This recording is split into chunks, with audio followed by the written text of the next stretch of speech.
Capítulo 9. Sobre ángeles y anatomistas.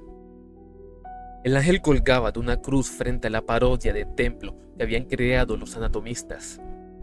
Había sido crucificado con puntas de hierro que le atravesaban los brazos, los tobillos y las alas extendidas. Las alas se habían colocado en sus huesos, haciéndolo relucir con una luz helada, como en los muros de la caverna. «Tienen una mente retorcida», masculló Eileen. «Esta es la mayor profanación». Asentí. Los anatomistas habían construido abominaciones por todas las cámaras del osario, cosas perversas y depravadas, desgracias de la naturaleza. Pero esto parecía la mayor de todas, porque era, en cierto modo, más hermoso. Un magnífico ser alado clavado a unas vigas de madera. Así que sí, asentí, porque estaba de acuerdo con el vagabundo, aunque yo había notado detalles que él no. Todas las esculturas que habíamos visto hasta el momento estaban montadas con huesos humanos que desafiaban su sentido anatómico. Sin embargo, no podía ver cómo habían hecho ese ángel. Los huesos estaban colocados en lo que parecía un orden natural. No era ninguna mezcla de partes unidas entre sí. Además, dada la naturaleza deforme y anormal de muchos de los huesos de los anatomistas habían elegido y preferido, no se podía discernir de dónde procedían. Me acerqué a la crucifixión y alcé la mirada hacia ella. El ser era un gigante de más de 2 metros de alto. ¿De dónde salían unos huesos de tal magnitud? Estos parecían encajar como si no fueran una escultura, sino todo un cuerpo conservado. Había algo raro con aspecto de concha sobre el enorme tórax y el pesado esternón, y las alas no estaban formadas por fémures humanos robados. Parecían huesos de alas reales. ¿Qué criatura aviar poseía alas de una envergadura de 4 metros? ¿Y dónde podrían haber encontrado esos restos? ¿Cómo los habían unido de un modo que parecieran tan auténtico? Me aproximé más y vi que los huesos del gigante estaban cubiertos por una vaina como pergaminos viejos, los tristes vestigios de piel y tejidos. No era una construcción artística de los depravados anatomistas. Había sido un ser real y completo, un gigante alado que estuvo vivo tiempo atrás, haciendo una burla enfermiza del más brillante, comentó Eileen, que también conocía los mitos. No se atrevía a decir el nombre en alto, pero yo lo sabía.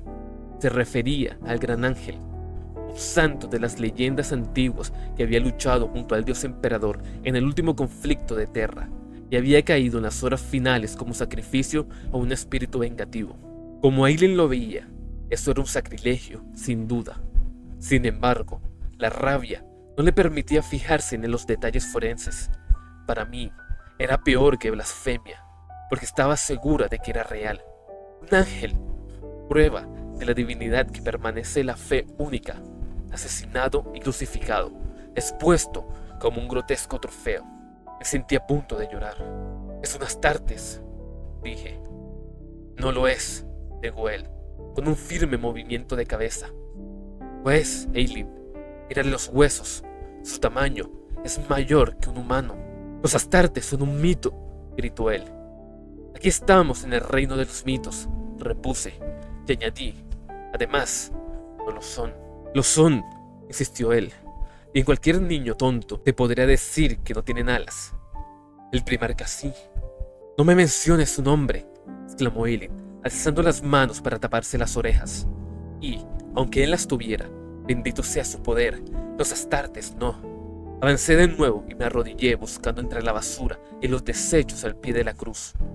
Eran restos de viejos libros apilados que se habían convertido en polvo y pasta, junto con otros tristes tributos. «Pensaba que era la luz del día», murmuró Eileen detrás de mí. Yo también. Creía que el resplandor era una salida, pero no. Solo un moco brillante en un pozo infernal que produce luz. «Es un proceso químico, Eileen», contesté, aún rebuscando. Había encontrado algo bajo la pila de libros muertos. Era un objeto largo, duro y de metal. Engañado por el limo. «Esa es mi vida», maldijo Eileen.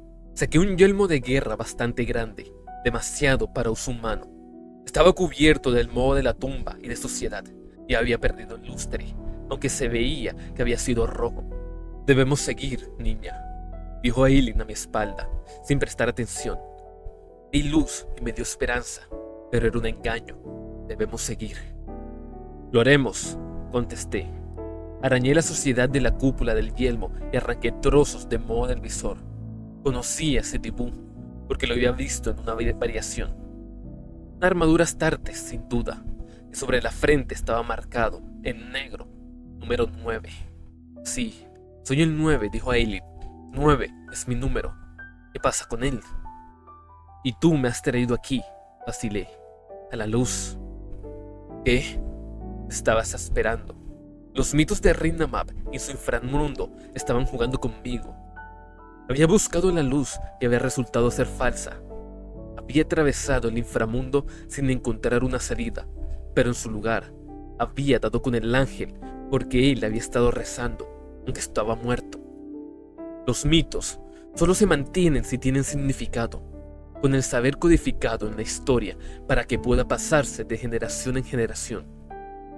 Estaba rodeada de los símbolos de los mitos y sin embargo no podía extraer un significado.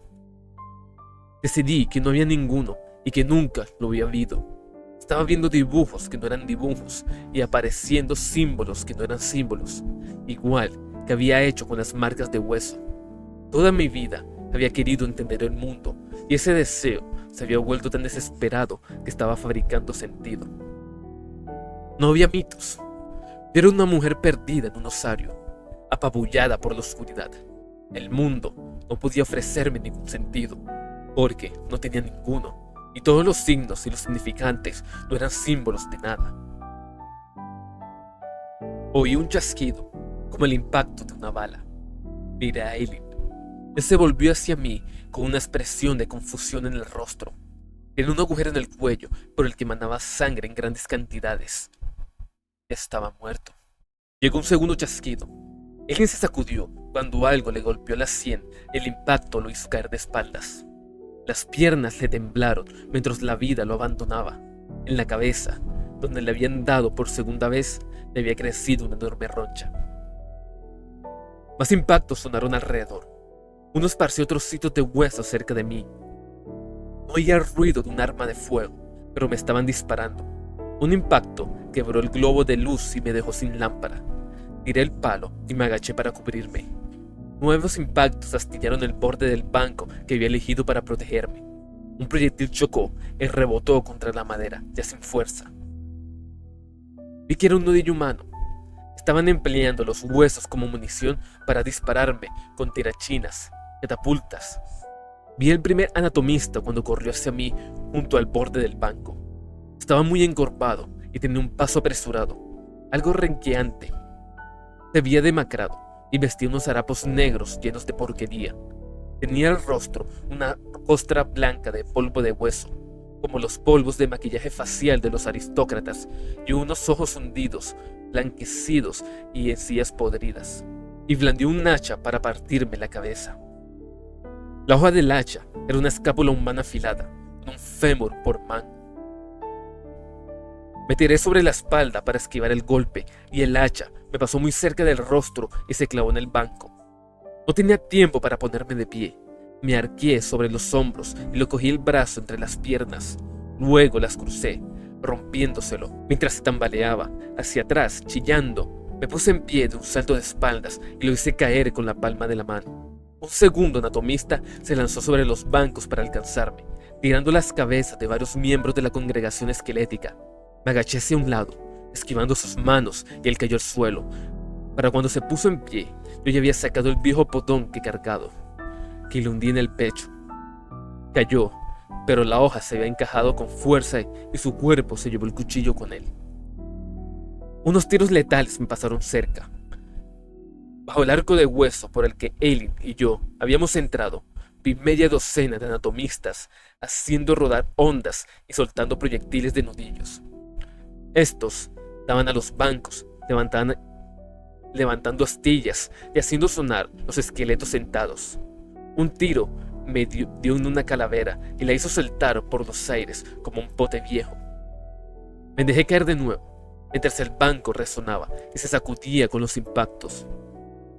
Si había alguna otra salida de ese lugar de crucifixión, yo no la conocía y no me atrevía a alzar la cabeza para mirar. Saqué mi quad recortado. Era una pieza compacta con una culata de caucho y un cañón corto y cuadrado de acero azulado y 4 tambores colocados como los puntos de un dado. Un apretón en el gatillo disparaba un tiro en el sentido de las agujas del reloj desde el tambor superior derecho. Pero, si se sujetaba el gatillo, los 4 tambores dispararían en una rápida sucesión casi simultánea.